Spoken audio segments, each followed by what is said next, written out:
Looking forward to having a chat with the three-time world champion, but we are now gearing up for another big heat. Heat number 4 will see Courtney Conlogue up against Nikki Van Dijk and Laura Enever. Ronnie Blakey with Ross Williams. Ross, how's this one going to play out?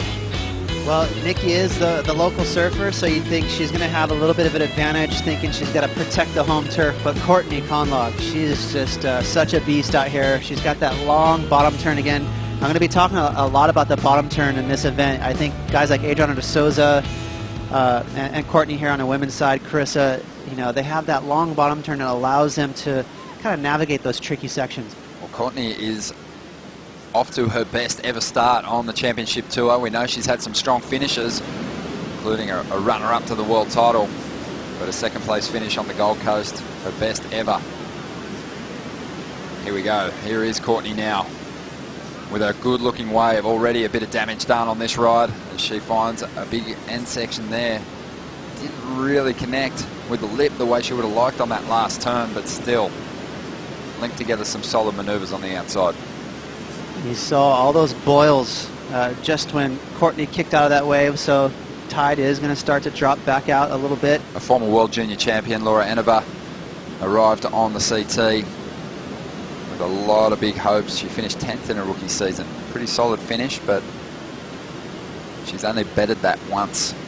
Her best result on the CT in 8th. Nikki Van Dijk, she's really starting to find her feet at the top level. And this lady, well, she has gone from battler to title contender in just a couple of years, and she's going to be pushing again for the crown in 2016 with surfing like this. So smart. You know, it's not a surprise that already in this heat, she is the top seed. She's the first surfer to find a decent score. Nikki Van Dijk now. This is her hometown event. She's had some opportunities as a wild card in this contest, but now a full-time campaigner on the CT. Her best ever result, a 9th place finish. She'd love to turn that around. And she has a pretty good end section to work with here. And just squeaking in 2 turns now, she's going to kick out and not take on the closeout. Surprising. You know, you never know. She could have squeezed out a whole extra point had she went for a nice layback snap there to finish that wave off. So that would have been a nice option there. She might have got sidetracked, saw the jet ski and said, okay, it's my time to kick out. But she strung together a bunch of maneuvers on this wave. You can see the size out there, tons of swell right now, a lot of energy. Had to take her time. She had to wait for the bowl section and then she went to work. So just a nice snap there. And that's the tricky thing about bells. As soon as you lay into that snap, you get to the shoulder. So the cool thing for Nikki is watch this double up. Really nice section here. And she just went for a snap, and then she kicked out. So she definitely mistimed the last, what'd you say, almost 50 yards of that wave.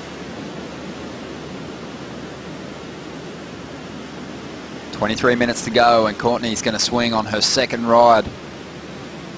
She's picked off the first wave in the set here, second wave in fact, and a strong first maneuver. So really just going through the motions on that first ride, but a lot more aggressive with this wave, especially on that first turn option. And Laura Enever had a quick look at a wave that got away from her on the bowl. As you mentioned, Ross, oh no, Laura's leg rope has broken. Bit of a disaster for Laura here. Pretty long swim in. It's a big swim she's got. So again, that's going to burn a lot of time. I don't know that her leash broke there. It's a chance that, you know, because she did that needle jump, the leash just kind of unraveled off her ankle. Let's see if we can't see the leash here. Bit of carpet fur in the old leg rope Velcro, maybe. 2 more 10th place finishes, 2013, 2014. That's taking up the last spot on the CT for requalification. And last year she had a worse finish at 17th, but saved herself with some decent results on the QS to get back here in 2016. I think that's what prompted the decision to employ a coach and just get a better strategy. And you know what, in the first couple of QS events there was crazy nerves. She was actually freaking out about losing, but she's getting some confidence back, which is good to see. But that broken leg rope is going to be very costly, as we see Courtney now on her 3rd ride. A couple of 6s to start this heat off, looking to improve on a 6.17 with this wave. A tricky wave to surf, but a lot of variation. Not sure if she ever really gained control on that final maneuver. Yeah, she kind of popped a wheelie there by accident. She was almost in front of it, and then the whitewash caught up to her surfboard and got her on her heels. Looking to improve on a 6.17 to push ahead of her rivals Nikki Van Dijk and Laura Enever. Let's take another look at what unfolded on the outside section of this ride. Perfect wave selection. This has got that nice medium size here. You can see the wave is standing up, so it's got that really nice steep wall to it. Just got really caught up there. She kind of buckled on her back leg, but Courtney, she's such a gritty competitor. She knew that just even though she buckled, she had to finish that wave out. But you're right, she didn't ride out cleanly on that last maneuver. So if it is better than her 6.43, I don't think it's going to be by a whole lot. Courtney Conlogue out in front, and Courtney hanging on to a 6.17 and a 6.43. Her last wave came through at a 4.27, so it didn't factor into her scoreline.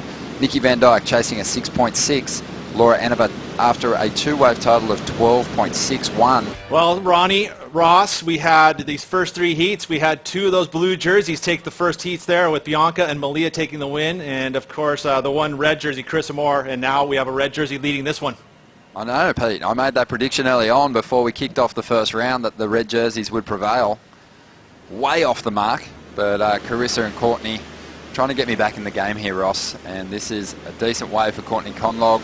She's trying to better a 6.17 as this one takes her right through to the inside. 12 minutes to go. It's an easy mistake to make when you look at the talent that is at the top end of the women's ratings at the moment. When you see the top seed, That pesky top four, they just don't let anyone in. But you know who did it last year was Courtney. You know what I mean? So it's not impossible. Here goes Laura Enever back in the lineup after breaking her leg rope earlier on. And she is trying to get out in front of this one. She's got a bit of wall to work with here. She's going to drive off the bottom. Needs to get there. Bashes the lip. Just working through this turn. She must be feeling the pinch from that long swim in to collect her board. And she's going to finish this one off with a fall on the inside. 10 minutes to go. Never did look comfortable on that wave. She might have been gassed, like you said, from that long swim. Well, here goes Nikki Van Dijk. Nikki's looked sharp on her rides, but her wave selection's been a little off so far. She's had a 6, but also a handful of throwaways. And Courtney is just dominating this heat. Chipping away the 7-pointer. That was steady surfing from Courtney. And, you know, I think for her, she's got that perfect hunger, too. She keeps that appetite to win the heat throughout. So I don't think she'll let her guard down in this heat, you know, and let anyone back in. I like that second turn right there. She mixed it up there. She didn't have to go for the little tail slide, but she stayed aggressive and squeezed maybe, you know, an extra half point out of that wave where she could have fell asleep and got just a 5.5. So I like that effort there with the tail slide. One thing that I've observed in Courtney's approach is a bit of a change up, bit of a strategy change up in her the line she was taking on her rides. Early on, she was going for deep bottom turns without great effect. There was a lot of bumps on the bottom of these rides, and she was skipping out a little bit on her bottom turns. Well, Courtney's just had her first hiccup in this heat. She had priority. She took a closeout wave, and that left the door open for Nikki Van Dijk. She can get into the lead. She needs a 7.43. Not too much on the first turn, but there is a clean arcing maneuver in the pocket. She needs to really find something decent on the inside here. Just really working through these flatter sections well. Keeping that board on rail, not flattening out. And still just hoping that she's going to get the opportunity to throw some fireworks on the inside. Not a bad finish, but she wanted more. Just over 7 minutes to go. And we'll update you on the scores in just a moment here as we get into the final 7 minutes of Heat 4 of Round 1. Stay with us. But there is still time for Laura. She needs an 8.43 to get into the lead. Nikki Van Dijk has just put her best score on the board, a 7.3. She now can take the lead with a 6.13, but it's going to be Laura Enever swinging here from Narrabeen on the northern beaches of Sydney. The 24-year-old drives off the bottom. Nice turn to get started. And she is going to find the open face once again. Just mistimes that manoeuvre. And looks to recover here. This is a good wave for Laura Enever. So 2 decent turns already and a solid finish. Leaning on a layback snap on the closeout section. And just behind her, Courtney Conlogue looking to drop. A 6.43 to push further ahead of her rivals here. And she has also connected with a beautiful wall and gets a big end section floating re-entry to finish that wave off. And after really working hard to link the manoeuvres together, she gets a wave where she can actually go from one manoeuvre into the next. No downtime. It's going to be a good score.